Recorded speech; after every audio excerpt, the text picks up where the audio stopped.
திருப்பெரும்பூர் சட்டமன்ற உறுப்பினர் மரியாதைக்குரிய அண்ணன் அவர்கள் இப்போது வாழ்த்து வழங்குவார்கள்.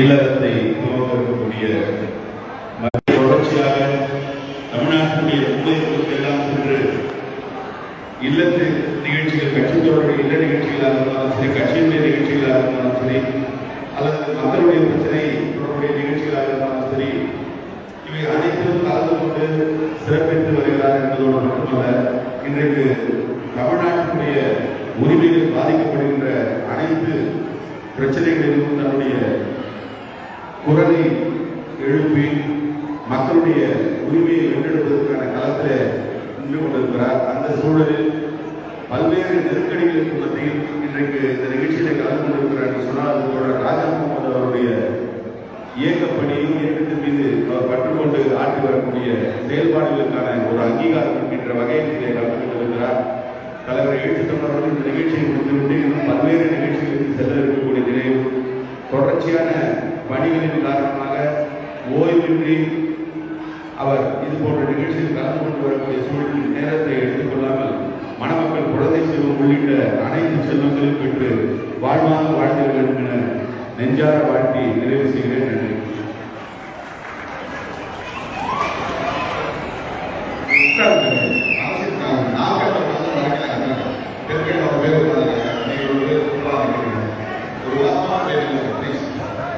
முஸ்லிம் மாவட்ட தலைவர் அவர்கள் அண்ணன் எழுச்சி அவர்களுக்கு முன்னாடி கோருகிறார்கள்.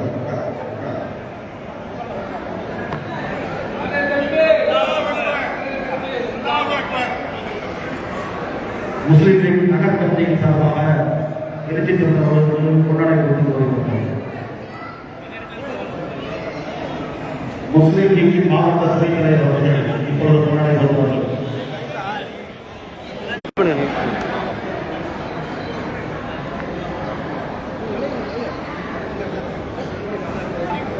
வாணி கணேஷ், கலைவாணி ஆகியோரின் இந்த அழகிய ஆனந்தனைக்கு கலை அழகர் என்று பெயர் சொல்லி வாழ்த்துகிறேன்.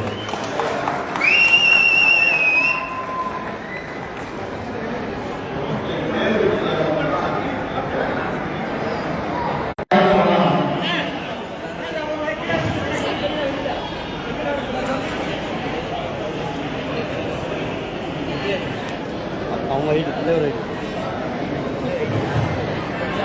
அவருடைய ப்ளீஸ்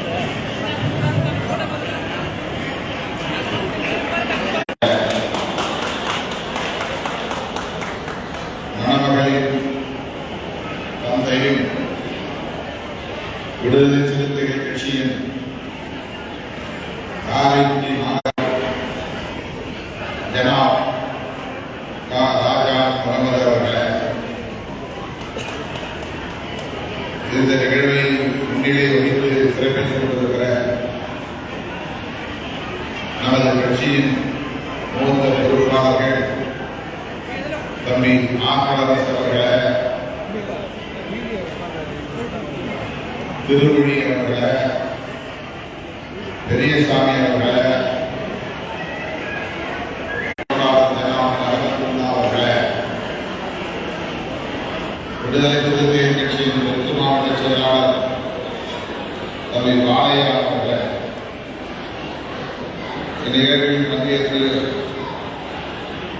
மணமக்களை வாழ்த்தி விடைபெற்று செல்கின்ற திராவிட முன்னேற்ற கழகத்தின் தலைமை செயற்குழு உறுப்பினர் மாநகர மேயர் சே முத்துதுரை அவர்களை, கே எம் ஷெரீப் அவர்களை, எனக்கு முன்னர் மணமக்களை வாழ்த்து உரையாற்றி அமர்ந்திருக்கிற விடுதலை சிறுத்தைகள் கட்சியின் துணை பொதுச் செயலாளரும் சட்டமன்ற உறுப்பினருமான தம்பி எஸ் பாலாஜி அவர்களை, காங்கிரஸ், அனைத்து இந்திய அண்ணா திராவிட முன்னேற்ற கழகம், மறுவளர்ச்சி திராவிட முன்னேற்ற கழகம், SDPI, அமமுக, மனிதநேய மக்கள் கட்சி, எம்ஜிஆர் மன்றம் உள்ளிட்ட விடுதலை சிறுத்தைகளை உங்கள் அனைவருக்கும் என்னுடைய பணிவார்ந்த வணக்கத்தை தெரிவித்துக் கொள்கிறேன். பெயர்கள் விடுபட்டிருந்தால் பொறுப்புகளை கேட்கிறேன். ராஜா முகமது அவர்களின் இல்ல திருமண நிகழ்வில் பங்கேற்று நடத்த முடியுங்கள்.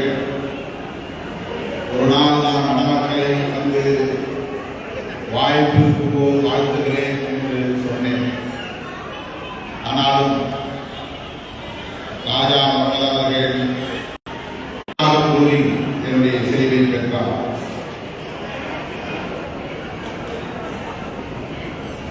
உங்களோடு சேர்ந்து இந்த மணவிழாவில் பங்கேற்று மணமக்களை வாழ்த்துவதில் நான் பெரிதும் மகிழ்ச்சி அடைகிறேன். மணமக்கள் இருவரும் நல்ல படித்தவர்கள். நான் வாழ்க்கை என்று நான் மணமக்களை வாழ்த்துவதில் பெரிதும் மகிழ்ச்சி அடைகிறேன். இஸ்லாமிய அமைப்புகள் தலைவர்கள் எந்த நிகழ்வுக்கு அழைத்தாலும் பெரும்பாலும் தவிர்க்காமல் அதிலே நான் பங்கு பெறுவது.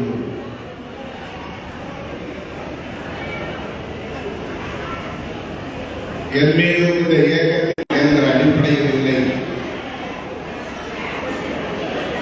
சகோதரத்துவத்தை பேணுகிற மகத்தான இயக்கம் தான் இஸ்லாம் என்பது. அந்த சகோதரத்துவத்தை தேடுகிற இயக்கம், அதற்காக போராடுகிற இயக்கம் விடுதலை சிறுத்தைகள் கட்சி என்கிற போது அவதூறுகளை பரப்புவதை கட்சியில் செயல்திட்டமாகவே கொண்டிருக்கிறார்கள். இஸ்லாம் சகோதரத்துவத்தை பேணுவதால்தான் விடுதலை சிறுத்தைகள் கட்சி மட்டுமல்ல,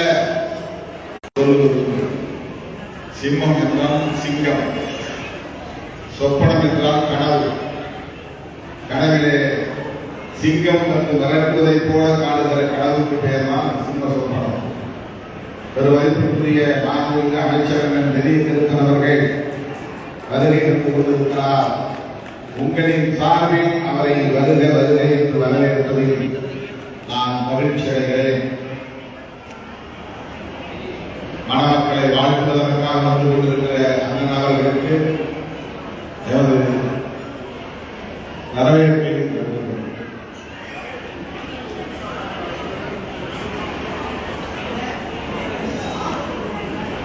சங்கிகள் என்ற வார்த்தையை நீங்கள் கேள்விப்பட்டிருக்கிறீர்கள். அதற்கு என்ன பொருள் என்றால் RSS என்கிற சங்கத்தை சார்ந்தவர்கள் இருப்போம், அவ்வளவுதான். சுருக்கமாக சங்கிகள் என்று இன்றைக்கு தமிழகத்திலே அழைக்கப்படுகிறார்கள், இந்தியாவில் அழைக்கப்படுகிறார்கள். RSS சங்கத்தை சார்ந்தவர்கள் என்று சொல்வதை அவர்கள் பெருமையாக கருதாமல் ஆத்திரப்படுகிறார்கள். நீங்கள் எப்படி சங்கின்னு சொல்லலாம்? சங்கத்தை சார்ந்தவர்கள் சங்கிகள், அவ்வளவுதான். ஆனால் அவர்களுக்கு ஆத்திரம் வருகிறது. ஏனென்றால் அவர்களை நாம் அசைவாடுவோம் என்று அவர்களே நம்புகிறார்கள். சங்கிகள் என்று சொல்வது எப்படி வசவாக இருக்க முடியும்? நசைமொழியாக இருக்க முடியும், திட்டுவதாக இருக்க முடியும். ஆனால் அவர்களே அப்படி நினைக்கிறார்கள் என்பதற்கு காரணம் RSS சங்கம் அது தொடங்க பெற்ற நாளில் இருந்து தொடர்ந்து முற்போக்கு சக்திகளால், ஜனநாயக சக்திகளால் கடுமையாக விமர்சிக்கப்பட்டு வருகிறது. அதுதான் முக்கியமான. ஏன் விமர்சிக்கப்படுகிறது? ஏன் மற்ற சங்கங்களை யாரும் விமர்சிப்பதில்லை?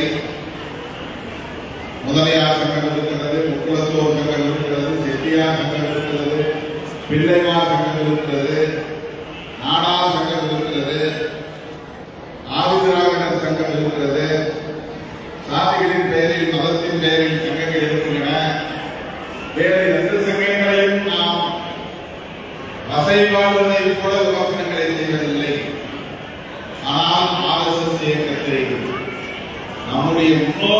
காலத்திலிருந்து விமர்சிக்கிறார்கள். அதை அவர்கள் ஒரு சுய விமர்சனமாக உருவாக்கிக் கொள்ள வேண்டும், புரிந்து கொள்ள வேண்டும். சகோதரத்துவத்தை மறுக்கிற சங்கமாக இருக்கிறது, அதுதான் முக்கியம். சமூக நல்லிணக்கத்தை ஏற்காத சங்கமாக இருக்கிறது, அதுதான் காரணம். இஸ்லாமியர் அல்லாதவர்களையும் இஸ்லாமியர்கள் மாறுபுறம் தழுவிக்கொள்கிற சகோதரத்துவ மாண்புகள் நிறைந்திருக்கிறது இஸ்லாமியர்கள். அப்படி RSS இயக்கங்களை சார்ந்தவர்கள், அந்த இயக்கத்தை சார்ந்தவர்களுக்குள்ளே கூட ஒருவரை ஒருவர் கட்டித் தருவது இல்லை, ஆளத் தழுவுவதில்லை. இந்துக்களுக்குள்ளேயே கட்டித் தழுவுகிற அந்த பண்பாடு வளரவில்லை. தொடுவதே பாவச் செயல் என்று போதிக்கிற ஒரு நிலைதான் இன்னும் தொடர்கிறது. இஸ்லாம் அப்படி எங்கும் சொல்லித் தரவில்லை. உலகத்தில் எந்த முறைக்கு போனாலும் இஸ்லாமியர்கள் இன்னொரு சகோதரனை பார்க்கிற போது அவன் தொப்பி சகோதரன் எவனாயிருந்தாலும் அவனை பார்த்ததும் அவனை கட்டித் தழுவுகிற பண்பாடு வளர்ந்திருக்கிறது. சர்வதேசிய அளவில் இந்த பண்பாட்டை வளர்த்திருப்பது நபிகள் நாயகத்தின் போதனைகள், இஸ்லாம் என்று கூறுகிறார். இதுதான் அடிப்படையாக. நான் ஏன் பல வேலைகளுக்கு இடையிலே எல்லாவற்றையும் முதலிட்டு இங்கே ஓடோடி வந்து இருக்க வேண்டும்? எண்ணற்ற பல திருமண நிகழ்ச்சிகள், கட்சி நிகழ்ச்சிகள் என்று நான் அமைச்சர் அவர்கள் சிவகங்கை மாவட்டம் முழுவதும் சுற்றி திரிந்து அந்த நிகழ்ச்சிகளில் எல்லாம் பங்கேற்றுவிட்டு இங்கே ஓடோடி வந்து இருப்பது இந்த சகோதரத்துவ பிணைப்புதான் காரணம். சகோதரத்துவ பிணைப்புதான் காரணம். இதைத்தான் நாம் வளர்த்திருக்க வேண்டும் என்று விரும்புகிறோம். சகோதரத்துவத்தை வளர்க்க வேண்டும். இந்தியா முழுவதும்